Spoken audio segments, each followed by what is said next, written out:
This is a painting of an historic house here in St. Augustine. And on Sunday mornings, a group of friends usually get together, pick a nice location around town, of which there are many, and we get together and paint for a couple of hours. Some of us use oils, some use acrylics. Doesn't really matter what we use. It's just a nice experience to get together with people of the same interest.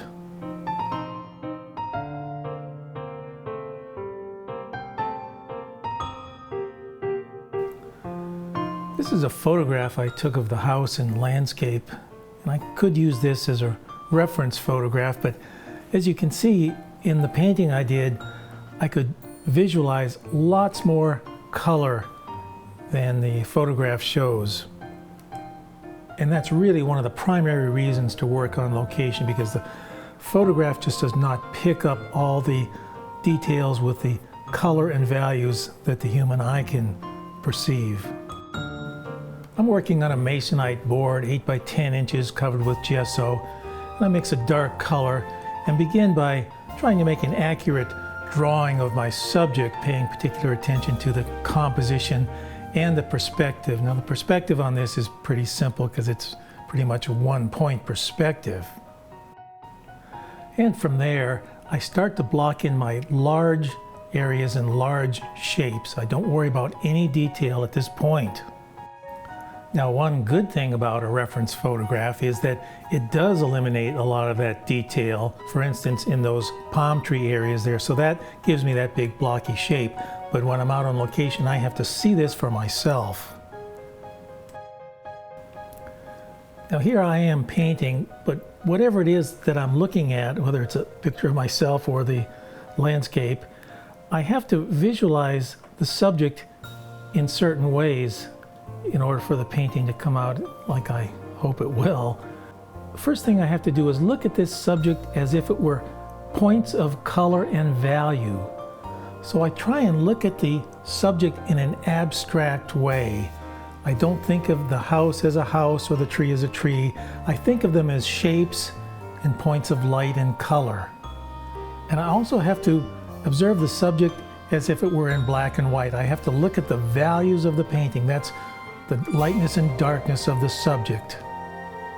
Now, if you have a black and white photo, you can obviously tell what it is because the values are right. You don't really need the color in order to have a good piece. So if it's a toss-up between having accurate values in a painting or accurate colors, I always go for the accurate values first. Now, if I begin to introduce other colors to the painting that I don't actually see, it can sometimes enhance the painting, but it can also be very confusing, especially at the first part of a painting. If I introduce other colors, more brilliant colors like this, then I generally reserve that towards the end of the painting for some special areas or accents.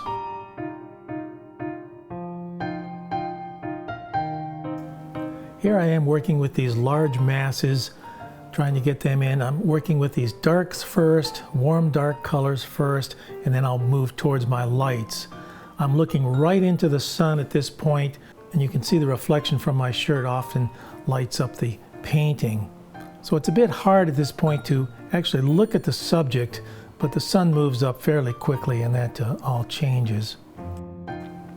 Now, after having placed my dark values in the painting, I work towards the middle tone values. So it's very important for me to get those 3 different values established in a painting: the darks, the middle tones, and the lights.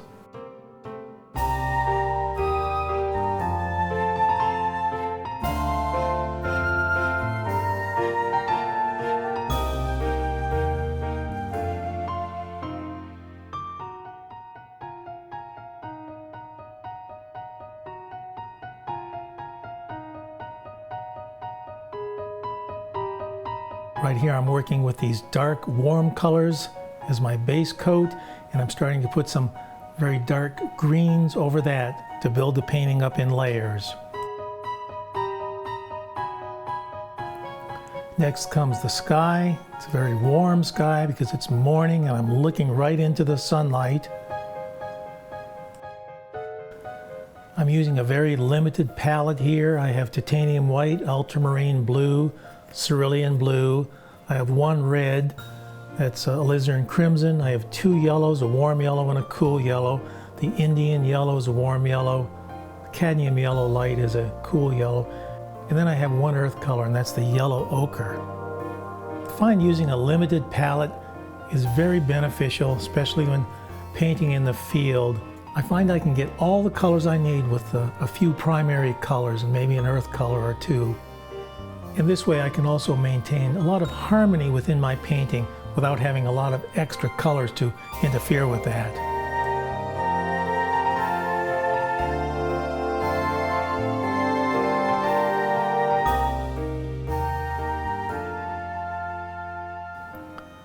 This was a bit of a scary part of the painting after having everything in there.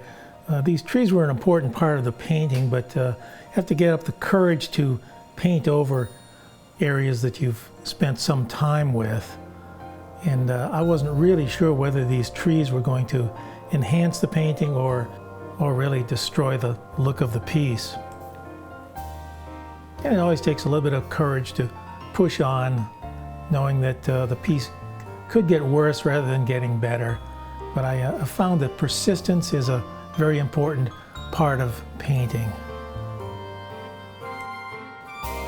And at the same time, I don't want to overdo anything, and I don't want to jump into too many details at first. I'm still working with these larger shapes, not putting in very much detail at this point. That will come in a little while. The paint on the sky back here was fairly thick, and it was still wet when I started to put in these background trees. Now in real life, these trees were not as light and pale as I made them in my painting, but I wanted to give them some distance and some atmosphere, so I mixed that dark green in with the light color of the sky, and that sort of mixed together to make that distant look in those trees. I don't like to leave any one part of a painting untouched, so I work on part of the painting here and then part of the painting there to try and complete it all at once. Here I'm starting to put in some of the detail on these palms. Here's where those dark colors, those dark large shapes really pay off, because now I can put these lighter shapes of these palm fronds over those dark areas.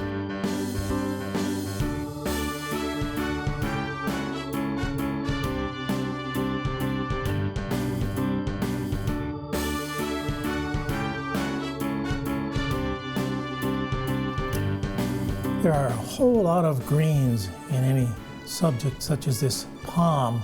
There are greens that the sun is shining on.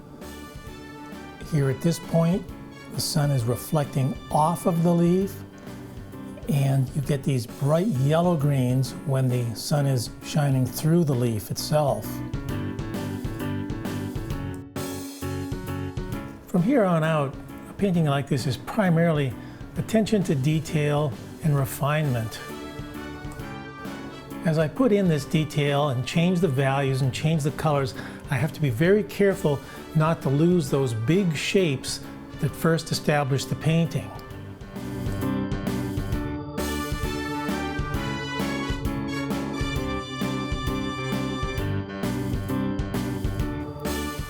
I hope you've enjoyed this short time-lapse demonstration. If you'd like to see some full-length demonstrations, you can visit our website, paintingandtravel.com.